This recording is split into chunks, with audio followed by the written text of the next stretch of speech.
Jung was a tremendously insightful clinician, and he was a strange person, introverted visionary, high in introversion, very, very, very, very, very high in openness, like off the charts.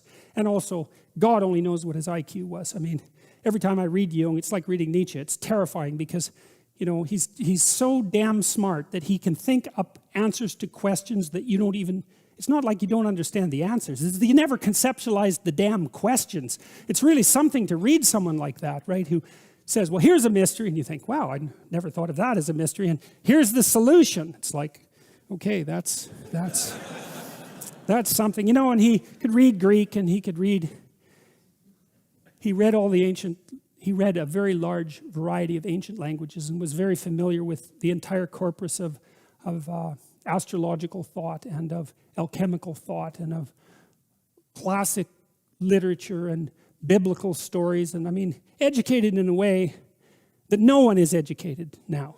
And so he's a very daunting person to encounter, and terrifying, absolutely terrifying. His book, Ion, which is the second volume of volume 9, which is the archetypes of the collective unconscious. That damn book is just absolutely terrifying, because Jung, he's one of these visionaries who can see way underneath the social structures and look at patterns that are developing across, in Jung's case, across thousands of years, and lays them out. And so that's really something to encounter. Ion is a terrifying book. Anyways, one question might be, well, because I read Jung and I think, how the hell did he know these things? How could he figure these things out? I can't understand how he could possibly know these things. Well, here's a partial answer.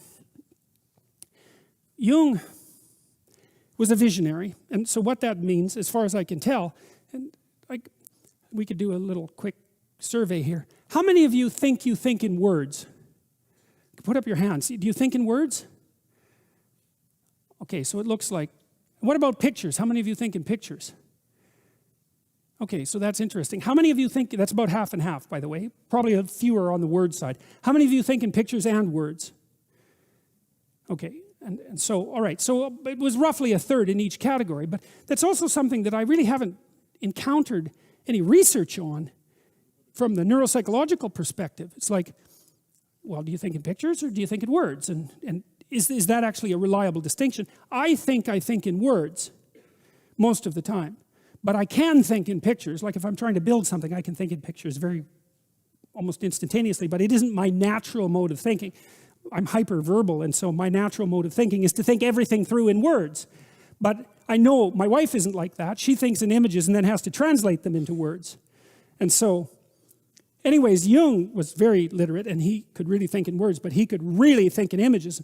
Also, talking to my wife quite extensively, like the intensity of her visualization vastly exceeds mine. So for example, if I close my eyes and I try to imagine the crowd in front of me, it's pretty low resolution and vague, and not brilliantly colored and vivid. You know, it's like I'm seeing through a glass darkly, let's say. I can't bring images to mind with spectacular clarity, but my wife is very good at that, and Jung seemed to be absolutely a genius at that kind of thinking.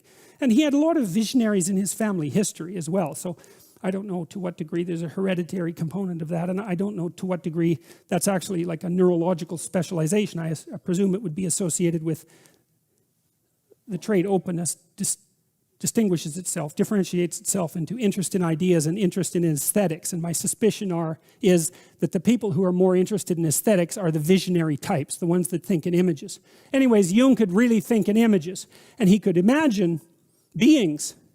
And I had a client once who was a lucid dreamer.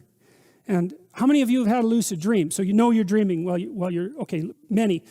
That phenomena wasn't really even identified as a phenomena until the end of the 19th century. There was a book written about it that Freud tried to get his hands on but couldn't, because it was a very rare book. And then there was a researcher about 30 years ago who started to study lucid dreams. But anyways, I had a client who was a lucid dreamer, and one of the things she could do was ask her dream characters what information they were trying to convey, and they would tell her. So that was very interesting. And one of the consequences of that was, and I don't have this story completely right in my memory, but it's close enough. she was afraid of a very large number of things. And in her dream, I think it was a gypsy standing by a wagon, told her that if she was going to be successful in university, that she would have to visit a slaughterhouse. And that was something that was way beyond her capacity to tolerate. She was a vegetarian. She couldn't stand the sight of raw meat even. And she was very oppressed and depressed and anxious because of the slaughterhouse nature of existence. And so her dream focused on that. And one of the consequences of that, because the slaughterhouse was out of the question as a clinical intervention, I took her to an embalming. Right, because I asked her what might be equivalent to that. And so she suggested that. And, you know, exposure therapy is a hallmark of clinical psychology, right? One of the things you do with people as a clinician is you find out what they're afraid of. And you gradually and voluntarily expose them to that, and that cures them. And that's associated with the hero myth, right? It's exactly the same thing. It's like there's a dragon, and it's stopping you, because there's lots of dragons. Most of them aren't stopping you. You can ignore them. You don't have to just go, slash away at randomly. You're not supposed to be fighting dragons that aren't in your way. But if they are in your way, you can't ignore them. And then you decompose them into sub-dragons, and you have people, take them on. And as they take them on, they dispense with the dragon, and they gain the power of the dragon. It's like a video game. Actually, a video game is like that. That's why people like the video games. Well, that's right? There's a reason that you absorb power when you overcome things when you play a video game.